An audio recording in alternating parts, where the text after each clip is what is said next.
The Everlasting Man by G.K. Chesterton. Prefatory Note. This book needs a preliminary note that its scope be not misunderstood.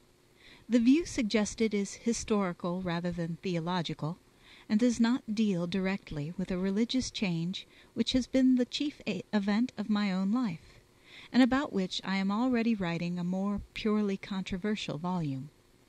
It is impossible, I hope, for any Catholic to write a book on any subject, above all this subject, without showing that he is a Catholic.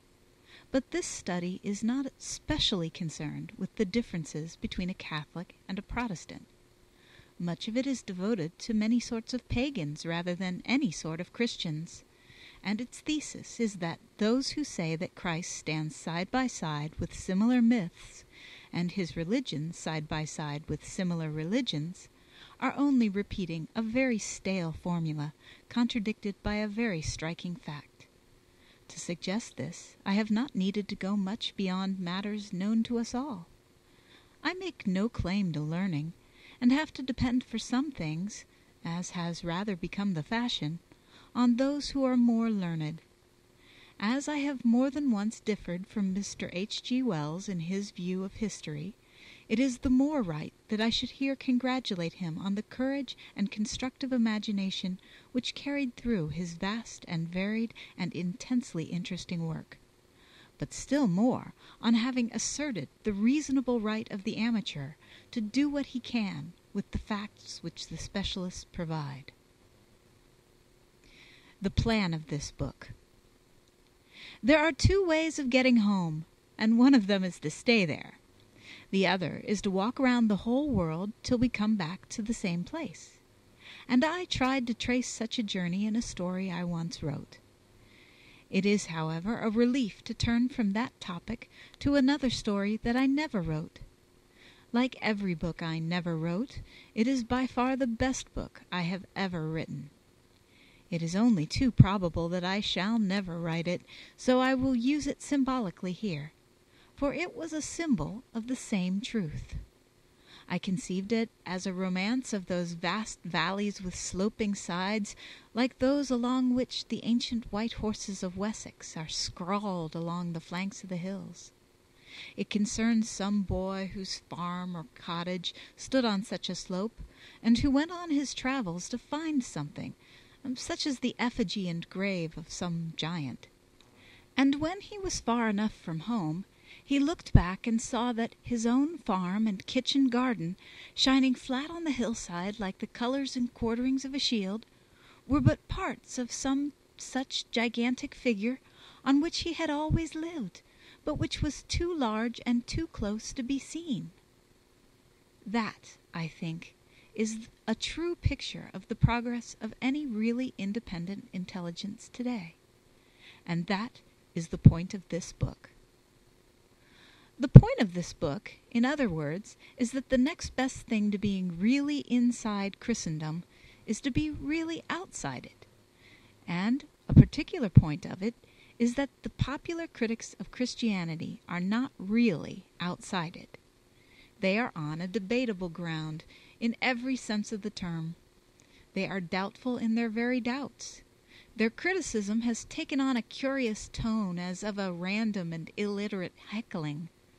Thus they make current and anti-clerical cant as a sort of small talk. They will complain of parsons dressing like parsons, as if we should be any more free if all the police who shadowed or collared us were plain-clothes detectives. Or they will complain that a sermon cannot be interrupted, and call a pulpit a coward's castle, though they do not call an editor's office a coward's castle. It would be unjust both to journalists and priests, but it would be much truer of journalists. The clergyman appears in person, and could easily be kicked as he came out of church. The journalist conceals even his name, so that nobody can kick him. They write wild and pointless articles and letters in the press about why the churches are empty, without even going there to find out if they are empty, or which of them are empty. Their suggestions are more vapid and vacant than the most insipid curate in a 3-act farce, and move us to comfort him after the manner of the curate in the Bab Ballads. Your mind is not so blank as that of Hopley Porter.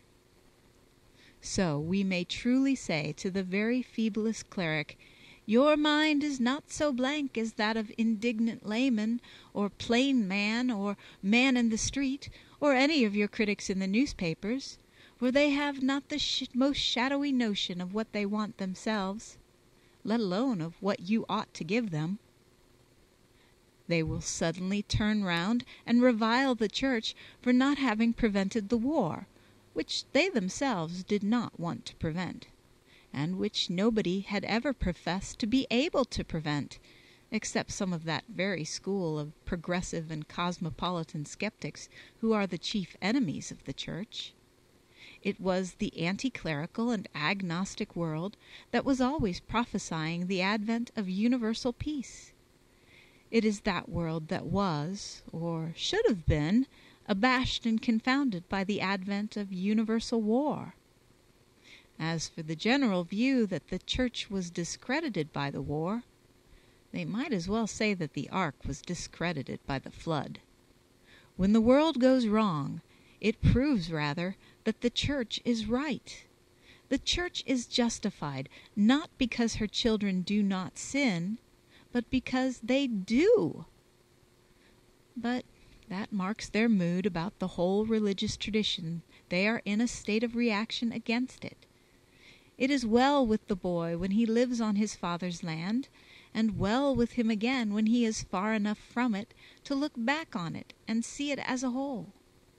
But these people have got into an intermediate state, have fallen into an intervening valley from which they can see neither the heights beyond them nor the heights behind. They cannot get out of the penumbra of Christian controversy. They cannot be Christians, and they cannot leave off being anti-Christians.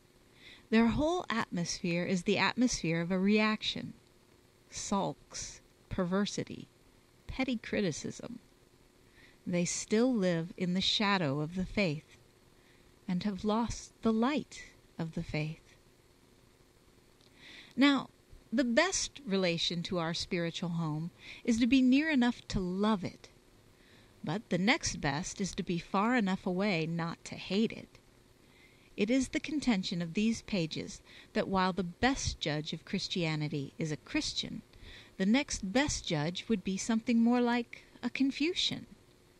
The worst judge of all is the man now most ready with his judgments, the ill-educated Christian turning gradually into the ill-tempered agnostic, entangled in the end of a feud of which he never understood the beginning, blighted with a sort of hereditary boredom with he knows not what, and already weary of hearing what he has never heard. He does not judge Christianity calmly, as a Confucian would. He does not judge it as he would judge Confucianism. He cannot, by an effort of fancy, set the Catholic Church thousands of miles away in strange skies of morning and judge it as impartially as a Chinese pagoda. It is said that the great St. Francis Xavier, who very nearly succeeded in setting up the church there as a tower overtopping all pagodas, failed partly because his followers were accused by their fellow missionaries of representing the 12 apostles with the garb or attributes of Chinamen. But it would be far better to see them as Chinamen and judge them fairly as Chinamen than to see them as featureless idols merely made to be battered by iconoclasts, or rather as cockshies to be pelted by empty-handed cockneys.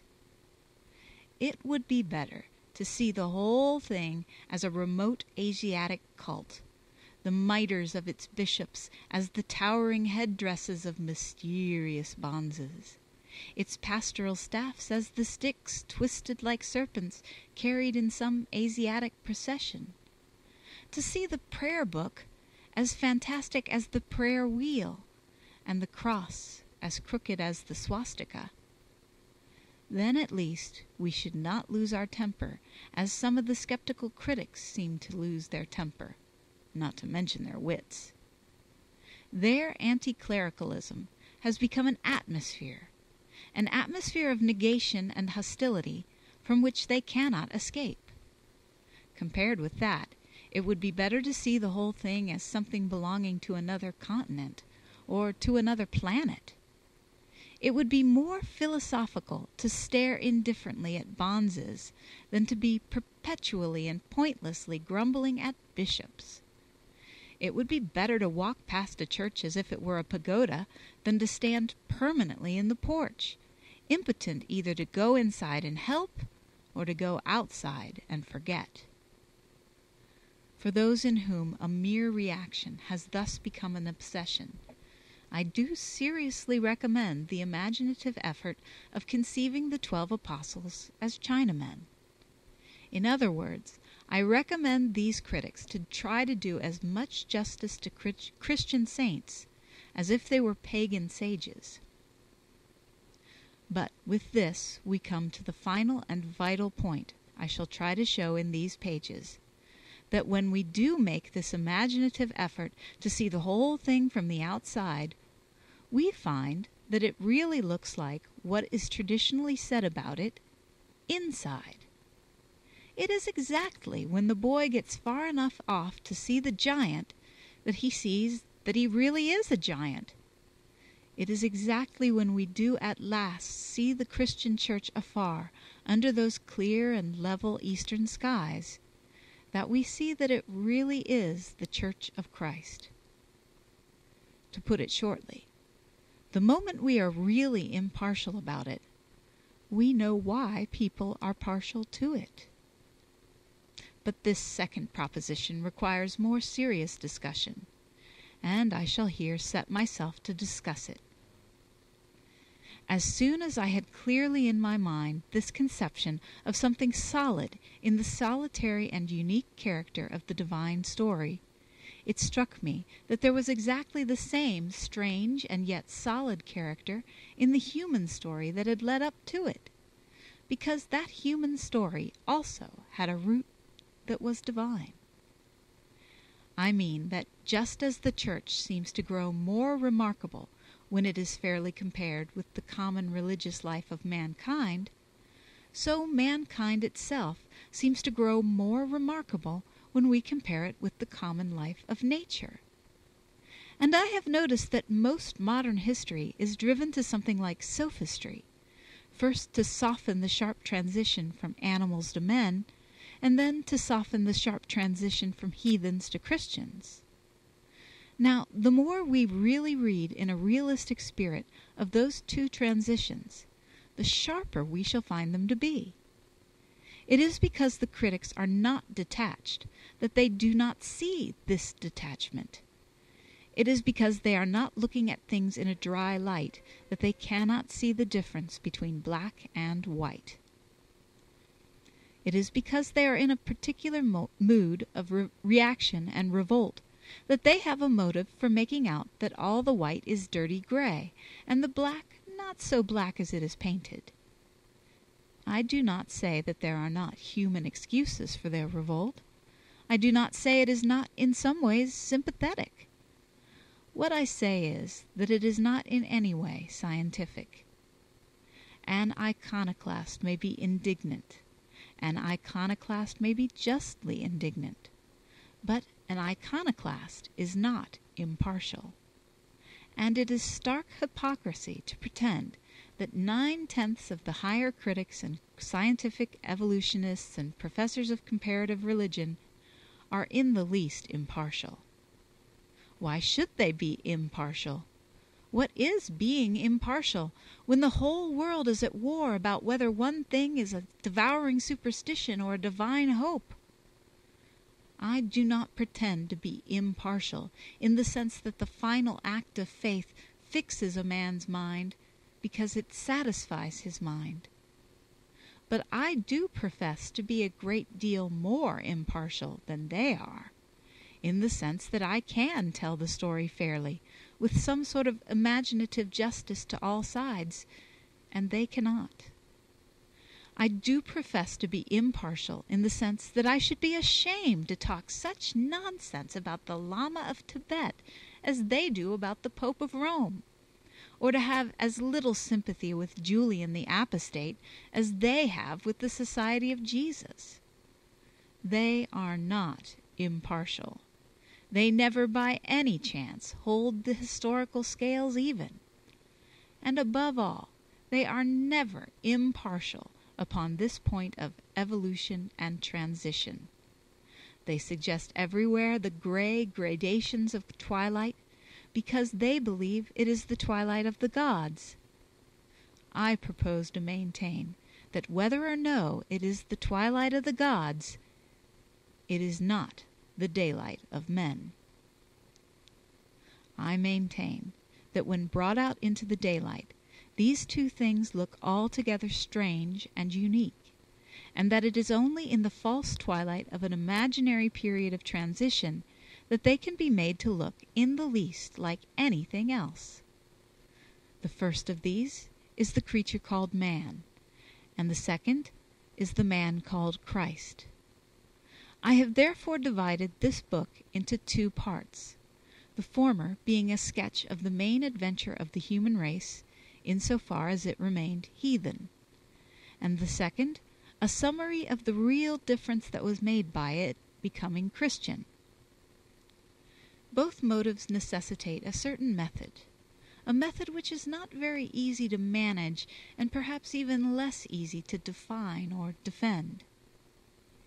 In order to strike in the only sane or possible sense the note of impartiality, it is necessary to touch the nerve of novelty. I mean that in one sense we see things fairly when we see them first. That, I may remark in passing, is why children generally have very little difficulty about the dogmas of the Church. But the Church, being a highly practical thing for working and fighting, is necessarily a thing for men and not merely for children. There must be in it, for working purposes, a great deal of tradition, of familiarity, and even of routine. So long as its fundamentals are sincerely felt, this may even be the saner condition. But when its fundamentals are doubted, as at present, we must try to recover the candor and wonder of the child, the unspoilt realism and objectivity of innocence. Or, if we cannot do that, we must try at least to shake off the cloud of mere custom and see the thing as new, if only by seeing it as unnatural. Things that may well be familiar so long as familiarity breeds affection had much better become unfamiliar when familiarity breeds contempt. For in connection with things so great as are here considered, whatever our view of them, contempt must be a mistake. Indeed, contempt must be an illusion. We must invoke the most wild and soaring sort of imagination, the imagination that can see what is there. The only way to suggest the point is by an example of something, indeed of almost anything, that has been considered beautiful or wonderful. George Wyndham once told me that he had seen one of the first aeroplanes rise for the first time, and it was very wonderful, but not so wonderful as a horse allowing a man to ride on him. Somebody else has said that a fine man on a fine horse is the noblest bodily object in the world. Now, so long as people feel this in the right way, all is well. The first and best way of appreciating it is to come of people with a tradition of treating animals properly, of men in the right relation to horses. A boy who remembers his father who rode a horse, who rode it well and treated it well, will know that the relation can be satisfactory, and will be satisfied. He will be all the more indignant at the ill treatment of horses, because he knows how they ought to be treated. But he will see nothing but what is normal in a man riding on a horse. He will not listen to the great modern philosopher who explains to him that the horse ought to be riding on the man. He will not pursue the pessimist fancy of Swift, and say that men must be despised as monkeys and horses worshipped as gods. And horse and man together, making an image that is to him human and civilized, it will be easy, as it were, to lift horse and man together into something heroic or symbolical, like a vision of St. George in the clouds. The fable of the winged horse will not be wholly unnatural to him, and he will know why Ariosto set many a Christian hero in such an airy saddle, and made him the rider of the sky. For the horse has really been lifted up along with the man in the wildest fashion, in the very word we use when we speak chivalry. The very name of the horse has been given to the highest mood and moment of the man, so that we might almost say that the handsomest compliment to a man is to call him a horse. But if a man has got into a mood in which he is not able to feel this sort of wonder, then his cure must begin right at the other end. We must now suppose that he has drifted into a dull mood, in which somebody sitting on a horse means no more than somebody sitting on a chair. The wonder of which Wyndham spoke, the beauty that made the thing seem an equestrian statue, the meaning of the more chivalric horseman, may have become to him simply a convention and a bore. Perhaps they have been merely a fashion. Perhaps they have gone out of fashion. Perhaps they have been talked about too much, or talked about in the wrong way. Perhaps it was then difficult to care for horses without the horrible risk of being horsey. Anyhow, he has got into a condition when he cares no more for a horse than for a towel horse. His grandfather's charge at Balaclava seems to him as dull and dusty as the album containing such family portraits. Such a person has not really become enlightened about the album. On the contrary, he has only become blind with the dust. But when he has reached that degree of blindness, he will not be able to look at a horse or a horseman at all until he has seen the whole thing as a thing entirely unfamiliar and almost unearthly. Out of some dark forest, under some ancient dawn, there must come towards us, with lumbering yet dancing motions, one of the very queerest of the prehistoric creatures. We must see for the first time the strangely small head set on a neck not only longer but thicker than itself, as the face of a gargoyle is thrust out upon a gutter spout, the one disproportionate crest of hair running along the ridge of that heavy neck like a beard in the wrong place, the feet, each like a solid club of horn, alone amid the feet of so many cattle, so that the true fear is to be found in showing not the cloven but the uncloven hoof. Nor is it mere verbal fancy to see him thus as a unique monster, for in a sense a monster means what is unique, and he is really unique. But the point is that when we thus see him as the first man saw him, we begin once more to have some imaginative sense of what it meant when the first man rode him. In such a dream he may seem ugly, but he does not seem unimpressive, and certainly that two-legged dwarf who could get on top of him will not seem unimpressive. By a longer and more erratic road we shall come back to the same marvel of the man and the horse, and the marvel will be, if possible, even more marvelous.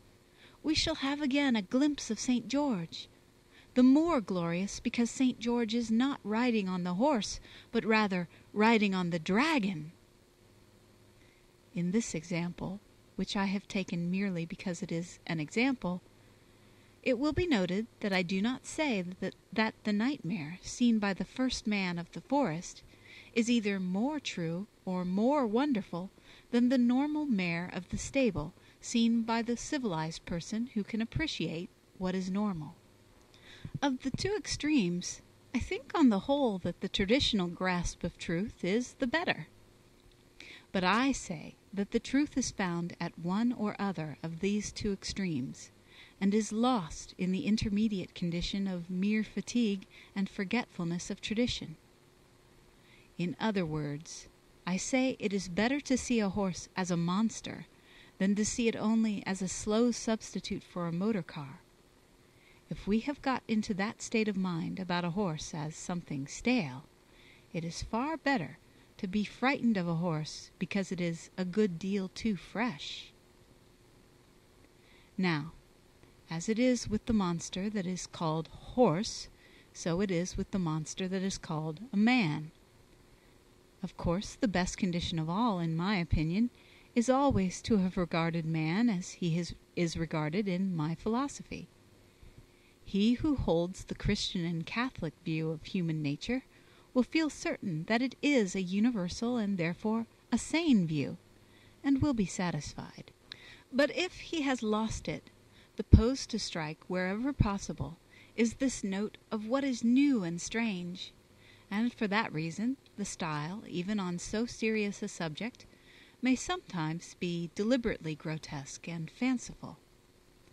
I do desire to help the reader to see Christendom from the outside, in the sense of seeing it as a whole, against the background of other historic things, just as I desire him to see humanity as a whole against the background of natural things. And I say that in both cases, when seen thus, they stand out from their background like supernatural things. They do not fade into the rest with the colors of impressionism. They stand out from the rest with the colors of heraldry, as vivid as a red cross on a white shield or a black lion on a ground of gold. So stands the red clay against the green field of nature, or the white Christ against the red clay of his race. But in order to see them clearly, we have to see them as a whole.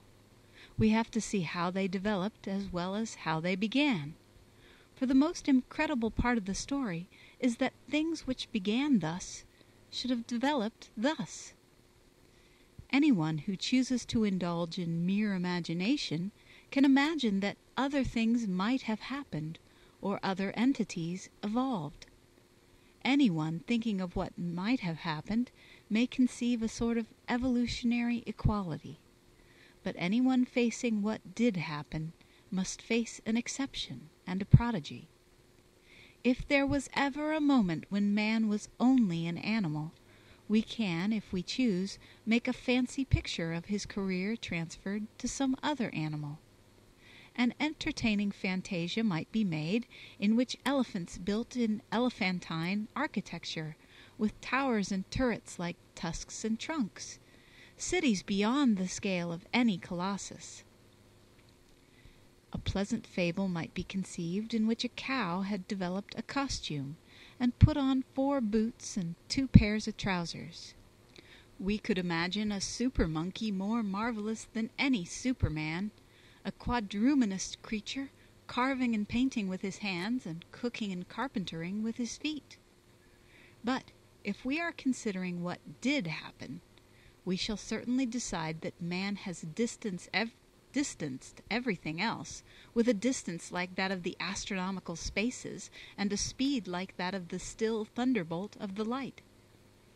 And, in the same fashion, while we can, if we choose, see the Church amid a mob of Mithraic or Manichaean superstitions squabbling and killing each other at the end of the empire, while we can, if we choose, imagine the Church killed in the struggle and some other chance cult taking its place, we shall be the more surprised and possibly puzzled if we meet it 2,000 years afterwards, rushing through the ages as the winged thunderbolt of thought and everlasting enthusiasm, a thing without rival or resemblance, and still as new as it is old. End of introduction.